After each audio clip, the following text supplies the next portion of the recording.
여러분, 두려움은 우리 모두의 이야기입니다. 두려움에서 열애되는 사람은 아무도 없어요. 제외되는 사람은 아무도 없습니다. 그런데 여러분, 두려움은요, 힘이 없고 연약한 사람에게만 찾아오는 것은 결코 아니에요. 오히려 잃을 것이 많은 사람들, 그리고 상대적으로 힘이 많은 사람들에게 더 깊이 찾아오는 것이 두려움인 것 같습니다. 오늘 무엇이 사람을 두렵게 하는가, 그리고 무엇이 사람을 담대하게 하는가에 대해서 함께 생각해 보려고 합니다. 우리 13절, 14절 좀 전에 읽었기 때문에 다시는 또 읽지는 않겠습니다. 아실 거예요. 두 사도 베드로와 요한이 지금 이스라엘의 최고 권력기관 앞에 서 있어요. 최고 권력기관 앞에 서 있는데 여러분, 이 두 사람은요, 지식도 없습니다. 그죠? 지위도 없어요. 백그라운드도 없어요. 그냥 갈릴리 촌 출신, 그런 사람이, 아주 평범한 사람이에요. 그 두 사람이 이스라엘이라고 하는 최고 권력기관 앞에 서 있습니다.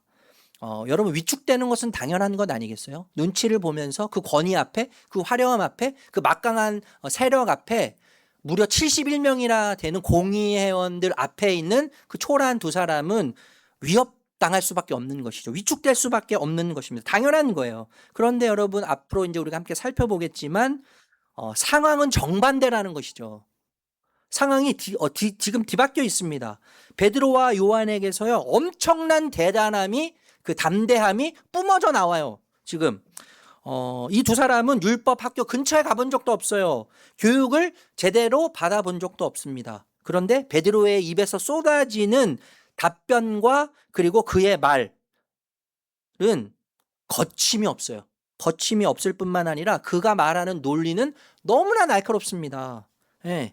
이 담대함에 지금 이스라엘의 최고 권력자들, 공의회원들은 당황스러움을 느끼고 있는 거예요. 당황스러움. 근데 더 당황스러운 것은 뭐냐 하면 살아서 움직이는 증인이 있는 거죠. 예. 살아서 움직이는 40년 동안 한 번도 걸어보지 못한 안진뱅이가 예수의 이름으로 덜컥 일어나서 지금 사람들 앞에서 걸어 다니고 있고, 뿐만 아니라 공회원들 앞에서 걸어 다니고 있다는 거예요. 이것이 더 어쩌면 공회원들을 더 두렵고 당황스럽게 만들었을지 모르겠어요.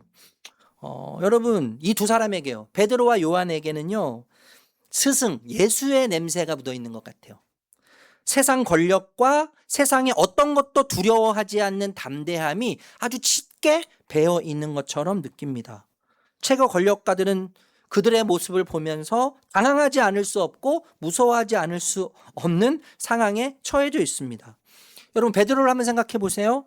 얼마 전까지만 해도 이 베드로는요, 작은 여종, 작은 여자아이 앞에서 예수님을 3번이나 부인한 사람이에요. 눈치를 보면서 위축되어 있던 사람. 그런데 지금은 완전히 새로운 사람이 됐어요. 상상할 수도 없는 과거와는 완전히 다른 사람이 되었습니다. 두려워하지도 않습니다. 조금도 최고의 권력 앞에서, 위세 앞에서 위축되지 않아요. 여러분, 도대체 갈릴리 촌구석, 율법 학교 근처도 가본 적이 없는, 제대로 된 교육을 한 번도 받아보지 못했던 이들이 이처럼 당당했던 이유는 무엇일까요? 무엇 때문에 이렇게 담대하게 최고의 권력기관 앞에서 위축되지 않고 주눅들지 않고 담대함으로 논리정연하게 아주 날카롭게 이야기할 수 있었을까요? 그 이유는 무엇이었겠습니까? 우리는 종종 담대함, 대범함, 이런 것을 세상의 방식으로 이해하면서 오해할 때가 굉장히 많습니다. 여러분, 담대함 하면 어떤 생각이 떠오르세요? 타고난 성격으로 이해할 때가 있어요. 때로는 목소리 큰 사람 있죠. 저는 목소리가 상대적으로 크지는 않는데, 목소리 큰 사람이 목소리를 크게 쳐가지고 기선제압을 하는 것을 보면서 야, 담대하다 이렇게 느낄 때도 있습니다. 때로는 무대뽀 정신이죠. 무대뽀 정신. 앞뒤 가리지 않는 무대뽀 정신. 어떤 것도 고려하지 않고 그냥 겁 없이 들이대는 거예요. 이런 무대뽀 정신을 담대함이라고 생각하는 경향도 있습니다. 그런데 성경이 말하는 담대함은 약간 다르다는 것을 우리가 생각할 필요가 있습니다. 성경이 말하는 담대함은 여러분, 두려움이 전혀 없는 상태가 아니에요. 이게 너무나 중요한 거예요. 두려움이 아예 없는 0.001%도 두려움이 없는 상태를 담대함이라고 성경은 이야기하지 않는다는 것이죠. 두려움은 여전히 있습니다. 불안이라는 녀석도 여전히 존재해요. 여전히 살아 숨쉬고 있어요, 내 안에. 그래서 사람들의 시선이나 현실적 위협이나 실패나 손해의 불안이 내 마음을 여전히 흔들어요. 여전히 그것들에게 영향받고 있어요. 그런데 중요한 것은 뭐냐면 그 두려움에게 삶의 주도권을 넘겨주지는 않는 거죠. 그 두려움에게 내 삶의 주도권을 넘겨주지는 않는 거예요. 왜요? 왜 안 넘겨줄 수 있습니까? 왜냐하면 예수님이 두려움보다 더 크다고 하는 확신이 있기 때문이죠. 예수님이 내가 두려워하는 그 어떤 것보다 훨씬 크시다고 하는 확신이 있기 때문에 두려움에게 주도권을 넘겨주지 않는 거예요. 여전히 두려움이 있지만, 여전히 내 안에 불안이 있지만 두려움에게 주도권을 넘겨주지 않는 것입니다. 이 확신, 두려움보다 더 크신 예수님에 대한 확신인 거죠. 여러분, 이 확신은요, 우리를 위축시키는 수많은 세상의 헛된 두려움, 가면을 쓰고 있는 헛된 두려움을 깨트립니다. 다시 한번 말씀드릴게요. 이 확신, 어떤 두려움보다 크신 예수님에 대한 확신은 우리를 위축시키는 세상의 수많은 헛된 두려움, 가짜 두려움이죠. 가짜 두려움. 가짜 두려움을 깨트리고 그 가짜 두려움에 갇히지 않게 하는 거예요. 갇히지 않게 하는 힘이 이 확신 가운데 있는 것입니다. 그래서 사람의 시선이나 현실적 위협이나 실패나 손해의 불안 앞에서도 그 두려움의 마음을 빼앗기지 않을 수 있는 것이죠. 여러분, 정리해서 다시 말씀드린다면 담대함이라는 것은요, 두려움이 사라진 상태가 아니에요. 불안이 사라진 상태도 아닙니다. 두려움이 여전히 존재하지만, 불안이 여전히 존재하지만 두려움 속에서, 불안 속에서 예수님이 더 크시다는 확신으로 헛된 두려움에 갇히지 않는 힘이 담대함인 거죠. 네. 지금 베드로와 요한이 이 담대함을 소유하지 않았겠어요? 여러분, 입장이 바뀌어 있어요. 지금 입장이 완전히 바뀌어요. 상황이 역전됐습니다. 권력자들은 당황해하고 있고 두려워하고 있어요. 그래서 고민에 빠져 있습니다. 두 사도들을 밖으로 내보내서 고민하면서 의논하기 시작하죠. 15절에서 17절 읽어볼게요. 15절 17절 시작. 그래서 그들은 그 두 사람에게 명령하여 의회에서 나가게 한 뒤에 서로 의논하면서 말하였다. 이 사람들을 어떻게 하면 좋겠습니까? 그들로 말미암아 기적이 일어났다는 사실은 예루살렘에 사는 모든 사람이 다 알고 있고 우리도 이것을 부인할 수 없습니다. 다만 이 사람들을 어떻게 하면 좋겠습니까? 앞으로는 이 이름으로 아무에게도 말하지 말라고 그들에게 엄중히 경고합시다. 40년 동안 걷지 못했던 사람이 일어나서 뛰어다니고 걷고 다니고 춤추고 있는 것을 이 사건은 온 예루살렘이 아는 팩트입니다. 그죠? 사실이에요. 누구도 부인할 수 없어요. 여러분, 팩트, 사실 앞에서는요, 무릎을 꿇는 게 정상이에요. 인정하는 것이 맞는 거예요. 정상이에요. 그런데 공의회원들, 이스라엘의 최고 권력가들은 지금 그 팩트 앞에, 진실 앞에 무릎을 꿇는 대신에 그 진실을 향해서 윽박지르고 있습니다. 즉 부인하고 부정하고 있어요. 여러분, 진리 앞에서, 사실 앞에서요, 인간의 반응은 항상 두 가지로 나타나요. 두 가지로 나타나는데, 진리 앞에서 진리에게 항복하느냐, 아니면 진리 앞에서 진리를 억압하느냐. 억압과 항복으로 항상 나타나게 되어 있어요.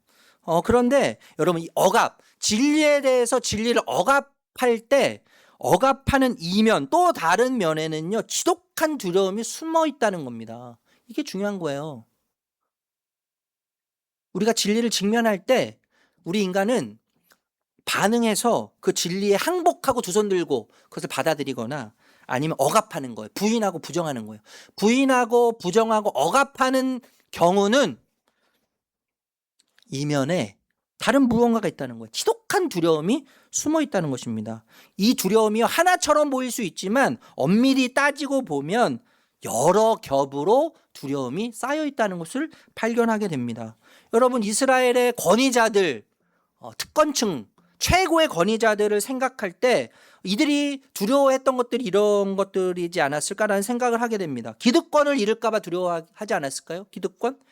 지위와 안정에 대한 집착이라고 할 수 있겠죠. 지위. 내가 지금까지 누리고 있는 지위와 내가 지금까지 누렸던 안정에 대해서 집착하는 거예요. 그 기득권이 상실될까 봐 두려워하고 있어요. 예수님의 이름으로 기적이 일어났어요. 수많은 백성들이 지금 두 사도를 따르고 있어요. 자신들이 지금 만들어 온 성전의 시스템을 통해서 누려왔던 여러 가지 유익들이 있지 않습니까? 네, 권력, 백성들의 존경, 로마 정부로부터 보장받았던 안정적인 지위들. 근데 지금 백성들이 자신들을 따르지 않고 두 사도를 따름으로써 자신들이 쌓아왔던 시스템이 지금 붕괴 위험에 놓여 있는 거예요. 그것을 두려워하고 있는 것이죠. 그러니까 한 사람의 한 생명의 회복보다 지금 자신들의 밥그릇을 생각하는 거죠. 내 밥그릇. 그리고 자신들의 시스템이 깨지는 것을 훨씬 더 지금 두려워하고 있는 거예요. 뿐만 아니라 여러분, 이 자들은 자신들이 틀렸다는 사실을 인정하기가 두려웠던 것 같아요. 영적 교만이라고 할 수 있지 않겠어요? 정체성의 붕괴에 대한 두려움. 그 정체성도 거짓이죠. 가짜죠. 그들이 만들어낸 가짜 정체성이 붕괴될까 봐 두려워하고 있는 거예요. 평생 걷지 못했던 안진뱅이가 일어나는 이 기적을 인정하는 순간 여러분 어떻게 되겠어요? 자신들은 하나님의 아들을 죽인 살인자라고 하는 끔찍한 진실을 대면하게 될 것입니다. 그죠? 여러분 이 자들은요 평생 하나님을 사랑한다고 소리쳤고 하나님을 위해서 산다고 헌신한 사람들이에요. 평생 율법의 수호자라고 하는 자부심을 갖고 살았어요. 그런데 기적을 받아들이면 예수님의 이름으로 안진뱅이가 일어났다고 하는 기적을 받아들인다면 그들의 종교적 정체성, 세계관이 완전히 틀렸다는 사실을 인정하는 꼴이 되는 거예요. 그러니까 여러분 그들은 그것을 인정하는 것이 죽기보다 싫은 거 아니겠습니까? 죽기보다 싫은 거예요. 뼈아픈 수치예요. 이것이 가장 깊은 그들에게 있어서 두려움이죠.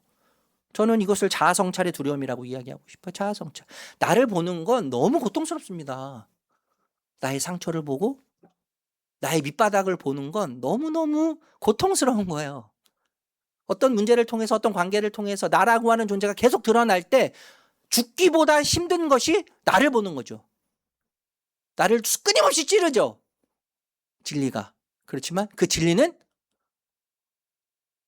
살아있는 검이고 살아있는 하나님의 수술대이기 때문에 처음엔 아파요. 고통스러워요. 그렇지만 하나님이 처음엔 아프시게 하다가 어떻게 하세요? 치료하고 회복시키시고 그리고 나중에 살리시는 하나님의 놀라운 생명의 역사를 일으키는 것 아니겠습니까? 자기 성찰이 너무나 중요한 거예요. 여러분 이들은 또한 내려놓음에 대한 두려움이 있었던 것 같아요. 굴복이라고 할 수 있을 것 같은데 통제권과 삶의 주도권을 상실할 것 같은 두려움이 있었던 것 같습니다. 사실 여러분 이 통제권의 상실, 주도권의 상실에 대한 두려움은요 우리 모두에게 소속된 이야기, 우리 모두가 갖고 있는 이야기 아니에요? 두려움 아니에요? 인간의 가장 비극적인 두려움이라고 할 수 있는데 여러분 진리를 인정한다는 것은 무슨 의미입니까? 우리가 예수를 믿는다고. 예수라고 하는 진리를 믿는다는 것은 우리 어떤 의미가 있어요? 내가 지고 있는 통제권과 주도권을 내려놓는다는 거예요. 그분을 내 진리로 받아들이고 그 예수를 내 삶의 주인으로 받아들임으로써 진리를 인정하고 예수를 인정한다는 것은 이제 더 이상 내 통제권을 주님께 드리고 아버지께 드리고 예수님께 내려놓는다, 주도권을 드린다는 거예요.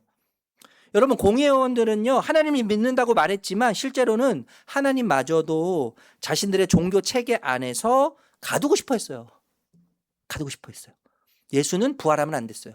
예수에게 능력이 있으면 안 됐어요. 예수는 그냥 하나님의 이런 신을 모독한 사람이어야만 했어요. 가두는 거죠. 자신들의 체계 안에 가두는 거죠. 시스템 안에 가두는 것이죠. 뭐를 위해서요? 자신의 주도권을 위해서, 자신의 통제권을 위해서, 상실하지 않기 위해서. 실제로 진짜 하나님을요 가뒀지 않습니까? 그래서 예수님의 이름으로 기적이 일어나자 항복하지 않습니다. 그 진리 앞에 항복하지 않습니다. 오히려 통제를 선택하죠. 통제. 네. 저는 이런 생각을 해요, 여러분. 대부분의 사람들이요 복음을 알아요. 우리 성도님도 여기 다 예수님을 믿는다고 알죠. 네, 복음을 알죠. 그런데 적당히 거리를 두는 사람들이 정말 많습니다. 적당한 거리. 예수님과의 적당한 거리를 두는 이유가 저는 여기 있다고 생각해요. 하나님께 완전히 맡기면 내 삶이 어떻게 달라질지 몰라요. 내가 원하지 않는 대로 갈 것 같아요. 내가 원하지 않은 것을 해야 될 것 같아요. 왠지 손해볼 것 같아요. 왠지 하나님을 위해서 뭔가를 해야 될 것 같아요. 난 지금이 너무 좋은데, 난 지금이 너무나 만족스러운데 하나님께 완전히 맡기면 내 삶이 어떻게 달라질지 모를 것 같은 두려움. 하나님이 내 삶을 통제하고 하나님이 내 삶의 주도권을 가져가실 때 내가 원치 않은 삶으로 갈 것 같은, 살 것 같은 두려움 때문에 하나님과 적당한 거리를 두려고 몸부림치는 신앙의 모습들이 우리 안에 있습니다, 여러분. 그러니까 여러분, 인간은요, 하나님이 없을까봐 두려운 게 아니에요. 하나님이 없을까봐 두려운 것이 아니라 정말 하나님이 살아계셔서 내 삶의 주인이 되실까봐 더 두려워하죠. 진짜 하나님 살아계셔서 내 삶의 주인이 되시면 내 마음대로 못 사니까, 내 뜻대로 못 사니까, 하나님 뜻대로 가야 하니까 그것이 더 두려운 거예요. 하나님 진짜 살아계실까봐 두려운 거예요. 그런데 저는요, 여러분, 공의회 이 회원들을 비웃고 싶지 않습니다. 이상하게 그들이 낯설지가 않아요. 그들의 모습이, 그들의 두려움이 저의 두려움과 닮아 있습니다. 그들의 두려움이 우리 모두의 두려움과 닮아 있다는 것을 느낍니다.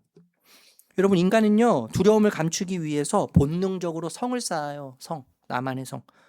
돈으로, 학벌로, 인맥으로, 성과로, 심지어 종교적 열심으로 나의 성을 쌓아요. 나의 성. 나만의 성. 처음에는 그 성이 나에게 안도감을 줍니다. 아, 괜찮아, 됐다. 이 정도면 될 것 같아. 나에게 안도감을 주고 나에게 안정감을 줘요.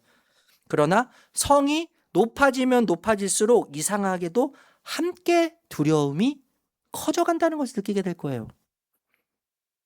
왜냐하면 그것을 잃는 순간 내가 쌓은 성이 무너지거나 내가 쌓은 성이 없어지는 그 순간, 잃는 그 순간 나 자신까지 무너질 것처럼 느끼기 때문인 것이죠. 여러분, 우리가 쌓는 모든 성은 언젠간 무너지게 되어 있습니다. 그 내가 쌓는 성 안에서 안전을 찾고 행복을 찾고 만족을 찾으면 결국엔 그 성은 영원할 수 없는, 무너질 수밖에 없는 성이기 때문에 그때 나도 무너지는 거예요. 그래서 성이 높아지면 높아질수록 나의 두려움도 커질 수밖에 없는 것입니다. 여러분, 사실 우리는요, 물질을 잃는 것이 두려운 게 아니에요. 물질이 없는 나는 아무것도 아니다, 아무것도 아니야 라고 하는 공허함이 더 두렵죠. 인정, 평판을 잃는 것이 두려운 게 아니에요. 우리는요, 인정받지 못하는 나는 아무런 가치가 없어, 나는 사랑받을 수 없어 라고 하는 정체성의 붕괴가 더 두려운 것이죠. 여러분, 성과를 내지 못해서 물론 두렵지만 엄밀히 생각해 보면요, 성과를 잃고 성과를 못 만들어서 두려운 게 아닙니다. 성과 없는 나는 쓸모없는 사람이야 라고 하는 불안 때문에 두려운 거죠. 그러니까 여러분, 결국 인간이요, 가장 두려워한 것은 뭐냐면 소유를 잃는 게 아니에요. 내가 가지고 있는, 내가 움켜쥐고 있는 어떤 것을 잃을까 봐 두려운 것이 아니라 나까지 무너지는 그것을 두려워하는 거예요. 내가 무너질까 봐, 나라고 하는 존재가 사라질까 봐, 나라고 하는 존재를 기억하지 못할까 봐, 그 누군가가 알아주지 않을까 봐, 나의 완전히 붕괴될까 봐, 나라는 존재가. 그래서 그것을 두려워하는 것입니다, 우리는요. 자, 그렇다면 여러분, 이 두려움에서 어떻게 자유해질 수 있겠습니까?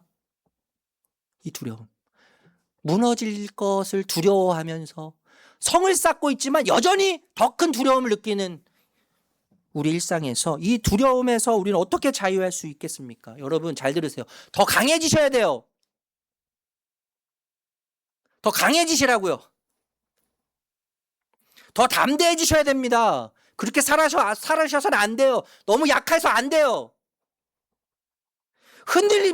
조금도 흔들리면 안 돼요. 제가 가만 안 둘 겁니다. 제가 찾아가가지고 조금만 흔들려도 제가 혼낼 거예요, 제가. 이렇게 얘기한다면 이건 도덕적인 이야기겠죠. 그죠? 이건 종교적 이야기일 거예요. 저는 여러분에게 그렇게 말씀드리고 싶지 않아요. 더 강해지라고 말씀드리고 싶지 않아요. 더 담대해지라고 말씀드리고 싶지 않아요. 흔들리지 말라고 말씀드리고 싶지 않아요. 아마 우리 주님도 그렇게 말씀하시지 않으실 거라고 생각해요. 여러분, 단순한 결심만으로 두려움이 사라진다면 우린 결심하면 됩니다. 그런데 단순한 결심으로 두려움은 결코 사라지지 않아요. 내 의지를 더 강하게 만들 때 두려움이 완전히 밀려난다면 의지를 더 강하게 하면 됩니다.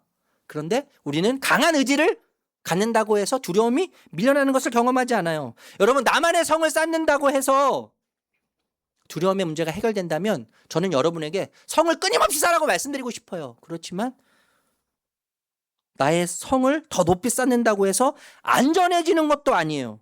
왜냐하면 잘 들으세요. 두려움은요, 단순히 의지의 문제가 아니에요. 의지의 문제가 아니에요. 두려움이라고 하는 이 녀석은 내 마음이 무엇에 사로잡혀 있는가의 문제입니다. 내 마음이 지금 무엇에 다스림을 받고 있는가?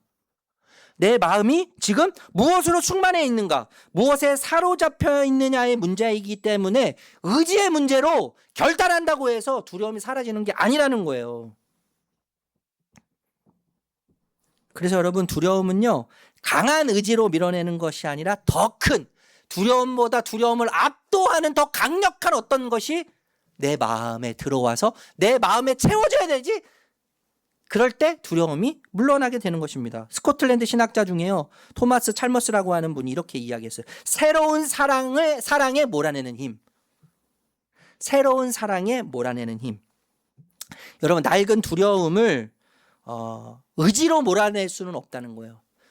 이 우리 안에 있는 두려움을 의지로 꺾고 몰아내는 것이 아니라 더 큰 아름다운 사랑이 우리 마음에 채워져야 된다는 거예요.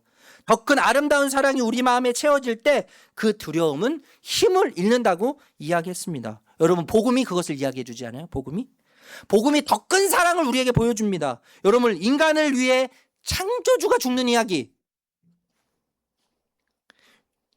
이것처럼 비효율적인 계산법이 어디 있습니까?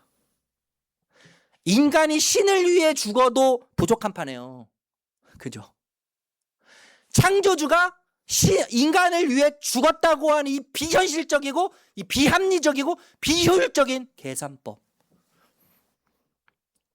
이 무모하고 낭비적인 그리스도의 더 큰 아름다운 사랑이 십자가에서 드러났습니다, 여러분. 그리고 그 그리스도의 사랑이 내 안에 충만해질 때, 내 마음에 충만해질 때 우리는 어떻게 돼요? 두려움이 나를 지배하지 못하게 되는 거예요. 사랑의 지배를 받을 때, 죽음을 죽이신 주님의 사랑. 여러분, 죽음은요, 이 두려움은요, 죽음의 다류들이죠. 그죠? 이 두려움은 죽음이 생산해내는 아류들이에요. 죽음의 위협으로 두려움을 우리에게 끊임없이 주지 않습니까? 죽음의 위협이 움직임으로 나타나는 게 두려움인데, 예수님은 십자가에서 죽음을 죽이셨잖아요. 아멘? 죽음을 죽이셨어요. 죽음을 죽이시는 사랑으로 그 사랑을 내 안에 불어넣으셔서 죽음의 위협으로 움직이는 두려움이 힘을 잃게 되는 것입니다. 결국 그리스도의 그 충만한 사랑이 내 안에 들어올 때, 여러분, 우리가 나가라 그러지 않아도요, 두려움은 물러가게 되어 있는 거예요. 떠나가게 되어 있는 거예요. 그래서 요한일서 4장 18절에 이렇게 이야기하는 거 아니겠습니까? 같이 읽겠습니다. 시작. 사랑에는 두려움이 없습니다. 완전한 사랑은 두려움을 내쫓습니다. 여러분, 두려움을 이기는 길은요, 두려움 자체와 맞싸우는 것이 결코 아니에요. 그분의 위대하고 거대한 사랑 안에 머무는 것입니다. 내가 실패해도 그 사랑은 예수님이 나를 떠나지 않게 하죠.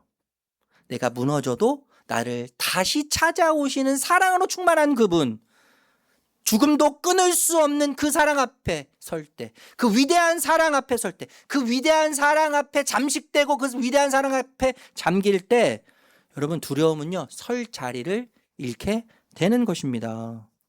그래서 여러분, 담대함은요, 억지로 만들어내는 용기가 아니에요. 더 큰 사랑에 사로잡힌 사람에게서 흘러나오는 자유예요. 담대함은. 자, 여러분, 다시 재판장으로 가겠습니다. 18절에서 21절 말씀 읽을게요. 18절에서 22절 읽겠습니다. 시작. 그런 다음에 그들은 그 두 사람을 불러서 절대로 예수의 이름으로 말하지도 말고 가르치지도 말라고 명령하였다. 그때 베드로와 요한은 대답하였다. 하나님의 말씀을 듣는 것보다 당신들의 말을 듣는 것이 하나님 보시기에 옳은 일인가를 판단해 보십시오. 우리는 보고 들은 것을 말하지 않을 수 없습니다. 백성이 모두 그 일어난 일로 하나님께 영광을 돌리고 있으므로 그들은 사도들을 처벌할 방도가 없어서 다시 위협만 하고서 놓아 보냈다. 22절도요. 22절. 22절 읽었나요? 22절도 읽을게요. 시작. 이 기적으로 병이 나은 이는 40살이 넘은 사람이다. 하나님이 일하시는 방식은 너무 참 재밌어요. 그죠? 독특하고 하나님이 참 짓궂으신 것 같을 때가 많은데 두려워해야 할 자들이 두려워하지 않고 오히려 담대합니다. 그리고 담대해야 될 자들이 담대하지 않고 오히려 두려워하고 있어요. 여러분, 공회원들보다 지금 베드로와 요한이 더 자유로워 보여요. 너무나 신기한 거 아니에요? 하나님 말씀 듣는 것보다 당신의 말을 듣는 것이 하나님 보시기에 옳은 일인가 판단해 보십시오. 너무 당당하죠. 우리가 보고 들은 것을 말하지 않을 수 없습니다. 이스라엘의 최고 권력가 앞에서 아주 담대하게 당당하게 지금 역전이 돼서 이야기하고 있는 거예요. 여러분, 이것은요 단순한 반항이라고 말할 수 없지 않습니까? 저는 여기에서 담대함, 우리가 좀 전에 담대함을 살펴봤는데 담대함과 짝을 이루는 통찰력을 생각하게 돼요. 통찰력. 여러분, 영적 통찰력이란 뭐죠? 상황을 재빠르게 판단해가지고 손익 계산을 빨리 해요. 나에게 어떤 이익이 되는지를 빨리 계산하는 것이 영적인 통찰력은 결코 아니에요. 영적인 통찰력이라는 것은, 잘 들으세요, 나는 지금 누구의 말을 듣고 있는가를 묻는 힘이에요. 영적인 통찰력이라는 것은 나는 지금 누구의 말을 듣고 있는가를 질문하고 묻는 힘이라는 거예요. 지금 사도들이 그래서 뭘 이야기해요? 하나님의 말씀을 듣는 것보다 당신의 말을 듣는 것이 하나님 보시기에 옳은 일인가 판단해 보십시오.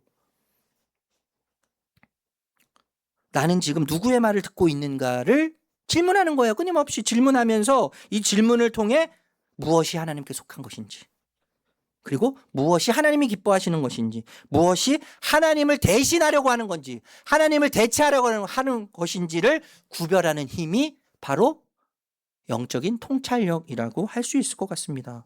그래서 결국엔 영적인 통찰력은 이전에요, 나도 모르게 하나님처럼 의지했던 것들이 있어요.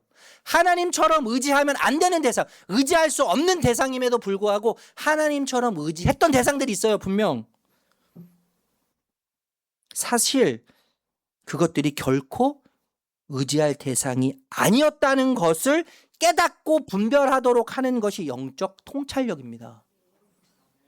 나는 지금 누구의 말을 듣고 있는가 묻는 힘을 통해 무엇이 하나님께 속해 있는 것인가, 무엇이 하나님을 대체하는가 구별하면서 하나님처럼 의지했던 것들, 의지할 수 없는 것들을 의지했던 나의 과오들, 나의 불신앙들을 깨닫고 분별하도록 만드는 것이 영적 통찰력이라는 거예요. 여러분, 사람의 인정, 눈에 보이는 힘, 내 경험, 내 계산, 세상에 여러 안전장치가 있습니다. 여러 안전장치.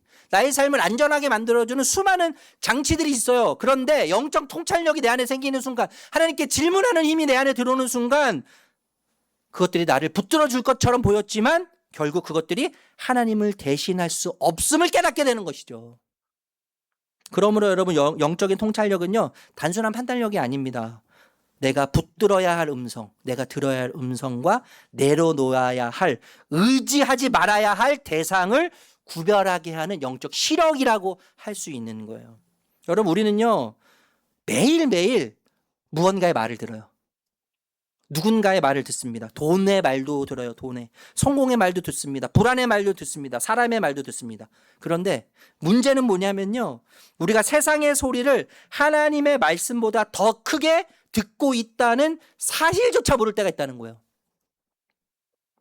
우리가 끊임없이 세상의 소리를 듣는데 하나님의 소리보다, 하나님의 말씀의 소리보다 세상의 소리를 하나님의 말씀처럼 들으면서 살고 있는 것조차 모르는 거, 그게 진짜 큰 문제라는 거예요. 여러분, 영적인 통찰력을 잃으면요 진실보다 안전을 선택하게 되어 있습니다. 순종보다는 평판, 저 사람이 나를 어떻게 평가할 것인가, 저 사람이 날 뭐라고 볼 것인가를 선택하게 되어 있어요. 영적인 통찰력을 상실하면 하나님의 뜻보다 사람들의 반응을 선택하게 되어 있습니다. 그래서 하나님께 묻지 않겠죠. 하나님께 묻지 않으면 결국 두려움에게 묻게 되는 거예요. 결국 두려움에게 묻고 두려움에 따라서 반응하게 되는 것입니다. 그래서 저는 영적 통찰력을요, 복잡한 상황 속에서 하나하나의 질문을 회복하는 것이라고 말씀드리고 싶어요. 영적 통찰력이란 복잡한 현실, 엉켜있는 실타래와 같은 현실 속에서 어떻게 해결할 수 없을 것 같은 현실 속에서 단 하나의 질문을 회복하는 거예요. 그 질문은 뭐예요? 하나님 앞에서 옳은가? 사도들이 얘기했죠. 하나님 보시기에 옳은 일인가? 너희가 판단해보라. 이것이 하나님 앞에서 옳은가? 내 손익보다, 내 감정보다, 사람들의 시선보다 먼저 이 질문을 묻는 사람이 영적 통찰력을 가진 사람입니다. 하나님 앞에서 옳은가? 말씀을 마치려고 해요. 여러분, 담대함과 영적인 통찰력은요, 항상 함께 가요. 친구와 같습니다. 영적 통찰력이 없는 담대함은 무모함이 되는 거예요. 영적 통찰력이 없는 담대함은 무모함이 됩니다. 반대로 담대함이 없는 영적 통찰력은 계산만 남아요. 항상 계산만 남아요. 여러분, 영적 통찰력은요, 무엇이 옳은지를 보게 하고 담대함은 그 옳은 길을 걸어가게 합니다. 이 이야기만 하고 마칠게요. 여러분, 세계적인 천재 바이올리니스트 정경화 씨 아시죠? 정경화. 네? 정경화 씨. 이 천재거든요. 천재. 뭐 악기 딱 맡기면은 연주하는 거 제가 뭐 직접 가보지는 너무나 비싸서 가보지는 못했지만 유튜브로 이렇게 들을 때가 있어요. 첼로도 듣고 바이올린 듣는데 이 세계적인 거장 천재가 얼마 전에 연주회를 열었습니다. 음악회를 열었는데 이 세계적인 거장이 천재가 딱 첫 연주를 들어가는데 삑사리가 난 거예요. 우리말로 삑사리. 이 천재가 삑사리를 낸 거예요. 여러분, 이 천재가 얼마나 당황스럽겠어요. 천재인데, 세계적인 천재 거장인데 처음 소리에 삑딱 이상한 소리를 내니까 반주자도 당황스럽고 이 정경화 이 사람도 당황스러운 거죠. 그때 관중석에서 관객이요 박수로 막 치기 시작하는 거예요. 박수를 막 쳐요. 이 정경화 씨가 막 당황스러워하고 막 이렇게 돌아다녀요. 너무 당황스러워가지고 막 이렇게 돌아다니다가 이제 연주를 다시 하려고 이렇게 이 상황을 수습하면서 얼마나 여러분 이 현실이 두려웠겠습니까? 그죠? 실수, 어울리지 않는 실수를 이 천재적인 거장이 했는데 얼마나 이 두렵고 낯설고 어색하고 떨리고 긴장이 됐겠어요.